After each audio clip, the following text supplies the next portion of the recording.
Keep that in mind. Except when you have to share showers and things. I mean, I went to the military. Maybe it might be like the movies you watch. Between the collars and the showers. Exactly. So graduating from high school and then between graduation and entering Bible college, I did go to the military boot camp, the U.S. Navy.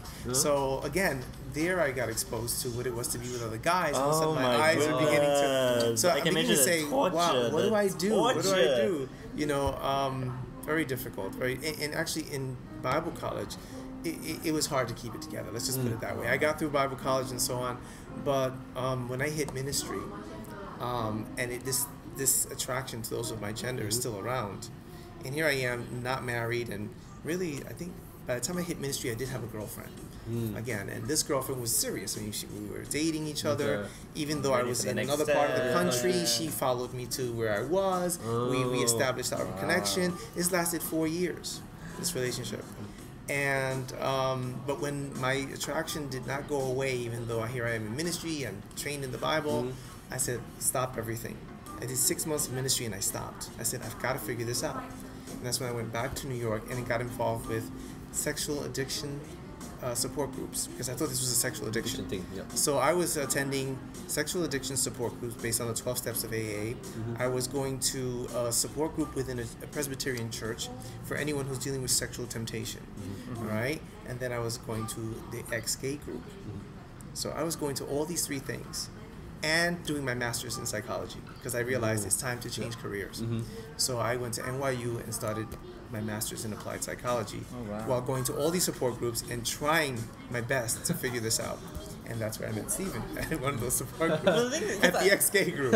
I'm sort of as I'm listening to you, I'm sort of having flashbacks of my own as well, and I want the camera for teacher. I used to teach Sunday school as well. I know, and I think it's kind of a hilarious fact for those that know me, sort of outside and stuff like that. What denomination? Catholic. Oh, you said Catholic. Catholic, yeah. Just repressed Catholics. Yeah. So they're usually the kinkiest, you know how it is, right? Yeah. The more repressed you are, the kinkier you become afterwards and stuff like that. So I sort of, and I used to be in the Navy as well during my time when I was serving national service. So it's like, these flashbacks are coming to my mind and stuff like that.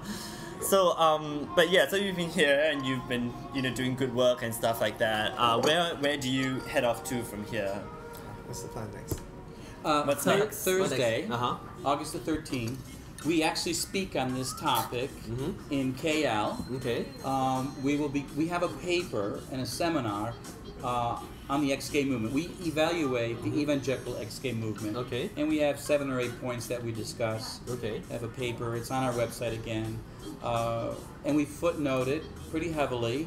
So that's not just our experience, but we look at the writings of the ex-gay leaders, their own books, what they say ex-gay is all about. Right. And really, it's so simple to expose them for what they are, the myths that they hold, because in their own writings, they say, well, it's really a lifelong process.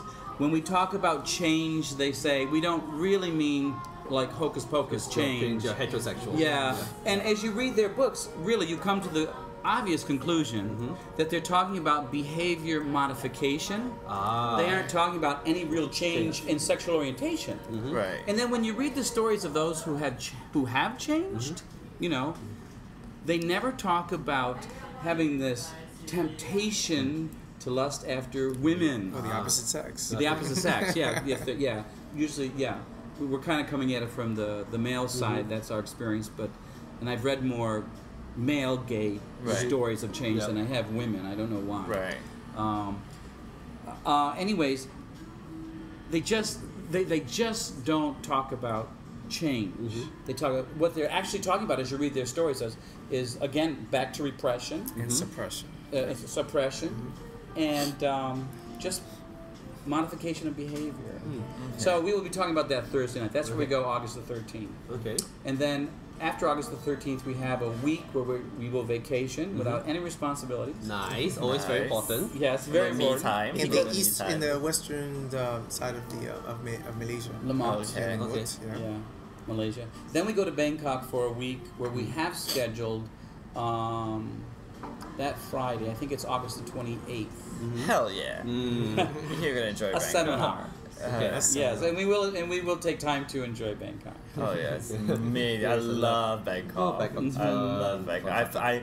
I saw my first live sex show there. Oh. Well, amazing. Go explore.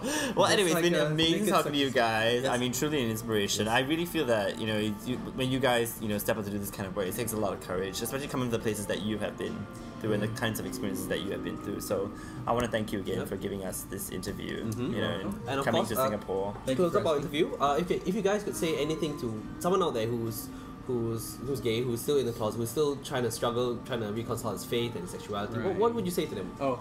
What I would say to the gay Christian in Singapore, I would say that the evangelical faith has spiritually abused us, have abused our spirit by taking the Bible and using it as a weapon against us.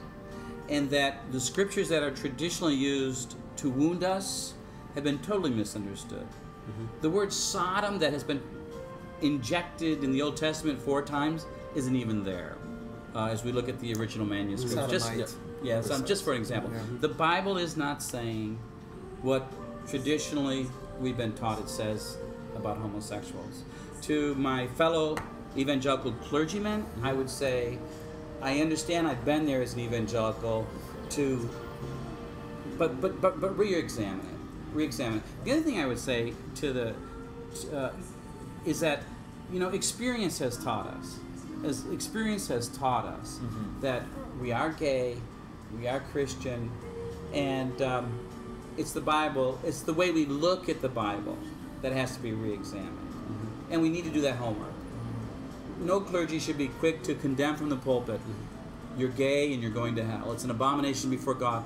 Until they've put a face on it, until they've spent time to talk to actually gay Christians, until they've really examined the human side and the Bible side, the social sciences, psychology. They have to do their homework before they're quick to condemn from the pulpit. And they haven't done their homework. Right. Okay. I would say that my message to a gay Christian in Singapore is, if you are struggling with guilt, self-hatred, sense of condemnation, remember that getting in touch with who you are and accepting yourself is going to free you of a lot of mental and emotional anguish. Trying to repress it, suppress it, cover it with the Bible, try to go to these ex-gay groups, you are only going to you're only digging your own grave emotionally, because it takes a lot of psychological and emotional energy to suppress something that is so natural as part of you. And you're subjecting yourself to spiritual abuse by thinking that somehow God hates you and condemns you to hell for being who you were born to be. Right. So, the sooner you get out from under that cloud of self-condemnation and spiritual abuse, you will really become all that you can be, and you're going to meet your potential. But not until you come out from under that. Set yourself free, re-examine what you've been taught, and think for yourself and realize and accept your own experience that if you are a gay person, you also happen to have a strong religious faith, then how does that make you a child of evil? Right. When you yourself know in your heart your own sincerity. Trust your own sincerity. Trust your own instincts. Okay. So once again, you've been listening to Nick D. And of course, Ian and our wonderful, wonderful guests, Steve and Jose. Thank you very much. Guys. Thank you. Bye-bye. Bye.